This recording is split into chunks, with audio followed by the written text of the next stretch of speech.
Hello Leo, Sun, Moon, Rising, and Venus Signs. Kamusta kayo? Sana po'y nasa mabuti kayong kalagayan. Welcome back po sa Star Tarot. At kung bago kayo rito, welcome din po kayo. Please subscribe, like, share my videos, and leave me a comment po kung naka-resonate kayo. Thank you. So, yung first message ninyo for today is excitement. Ayan. So, may firecracker.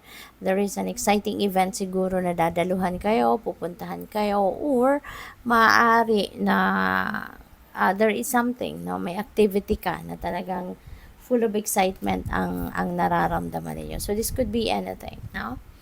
Maaring meron kang tagumpay, no? Baka meron kayong mga successes na makakamit sa ngayon, kaya sobrang excited kayo about it. We have Apple, temptation will test you. Ayan, may tentasyon, no? May tentasyon na susubukan kayo rito kung gaano kayo katatag, kung gaano kayo ka-committed sa inyong pangako sa sarili ninyo, no? Kung gaano kayo katibay na kontrahen, kumbaga, ang temptation na ito. So, it could be anything. Pwedeng pagkain, 'di ba? Pwedeng activity, 'di ba? Pwedeng sugal, no? So, depende yan sa inyong sitwasyon. If this message resonates with you, then kayo lang tayo nakakaalam kung anong kaganapan yan. Time to get out of a situation. No? There is something dito na kailangan mo nang iwanan, kailangan mo nang talikuran because it's not serving your best interest. No? At hindi na ito makakabuti para sa iyo. So, kailangan nang iwanan mo na yan. Umalis ka na sa sitwasyon na yan before pa na magsayang ka pa ng maraming oras, before pa na magkaroon pa ng hindi magandang komplikasyon sa sitwasyon na ito. Diba? Ngayon pa lang umiwas na kayo, ngayon pa lang umalis na kayo sa sitwasyon na iyan. Alright? We have fire, and strong emotion, passionate love or hate. So, pwedeng hate ito.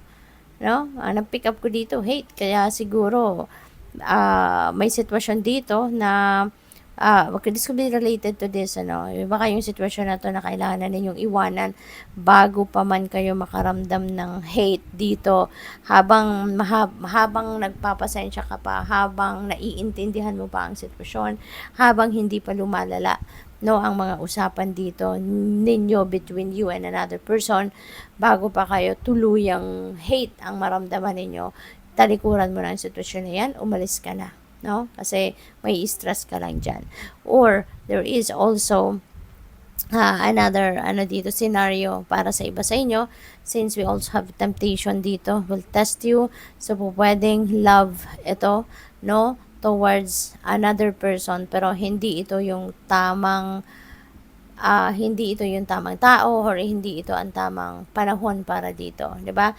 Merong mga 'di ba? Merong mga nasasabi na may kanta nga, may lyrics sa kanta na right love at the wrong time, no? So, pwedeng ganito 'yon.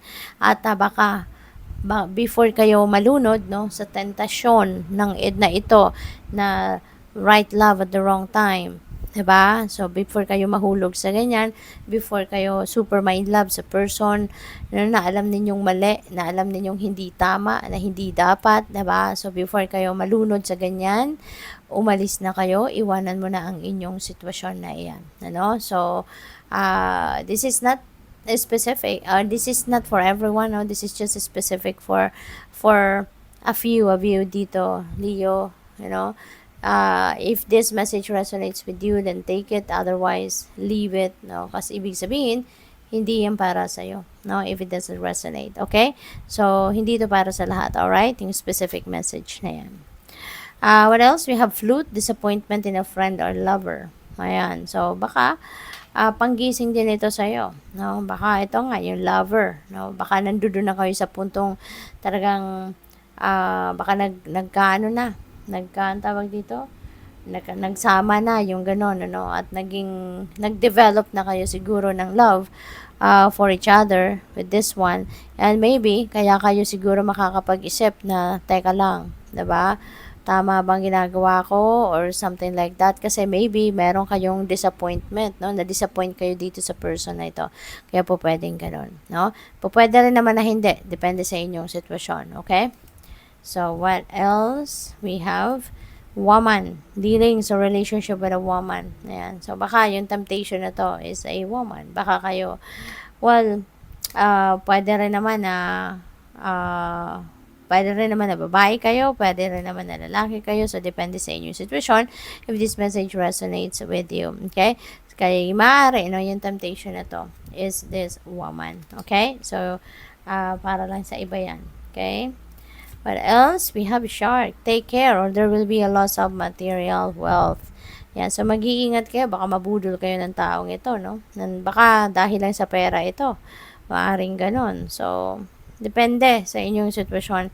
But, mag-iingat kayo. Ingatan ninyo ang inyong mga kayamanan, ang inyong mga kaperahan, whatever the case may be, always monitor, no? Lalo-lalo na yung mga savings niyo, yung cold cash na hawak ninyo, ng mga tinatago ninyo, at saka mga papeles, no? Papeles ng property, papeles ng mga ano ninyo sa bangko, transactions ninyo sa bangko. So, make sure that you are keeping it talaga in a safe place, no? Yung mga cards ninyo, credit cards, ATMs, yung mga ganon.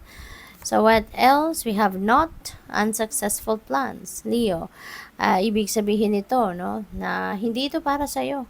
You know, kung ano man ang plano ninyong hindi magtatagumpay, it's simply because it's not for you. It's not meant for you, it's not the best, no, para sa'yo. Kaya, hindi ka papayagan ng universe, hindi papayagan ng universe na magtagumpay ka sa plano mong ito. Kasi, maaaring hindi yan ang makakabuti para sa'yo. You know? The divine universe is not going to allow you to be in a place, in a situation na ikakasama mo. Kaya wag nang sumama ang inyong loob, wag ka nang ma-disappoint, wag ka nang madismaya, wag ka nang ma-frustrate.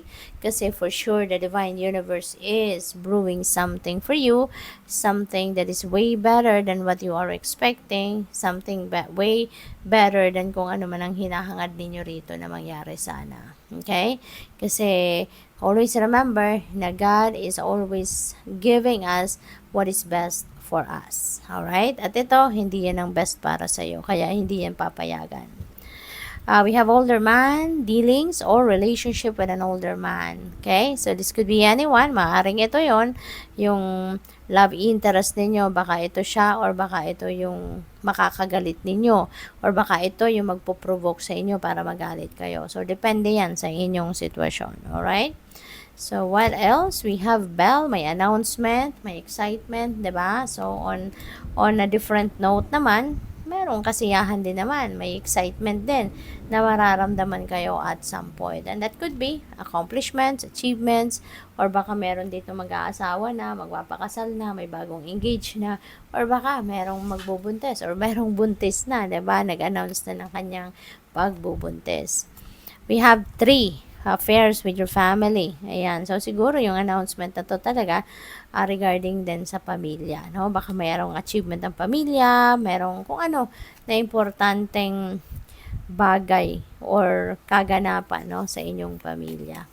What else? We have dogs, getting together with friends. Ayan. So, merong mga catching up, no, with friends na mangyayari dito. Baka meron kayong mga reunion, meron kayong mga pagkikita-kita, okasyon, mga ganon, no, na dadaluhan. We have stork, news of a birth or a new business opportunity. Ayan. So, tulad ng sinabi ko kanina, parang merong mag-a-announce siguro ng pagbubuntes, no? So, maaaring ito na yun.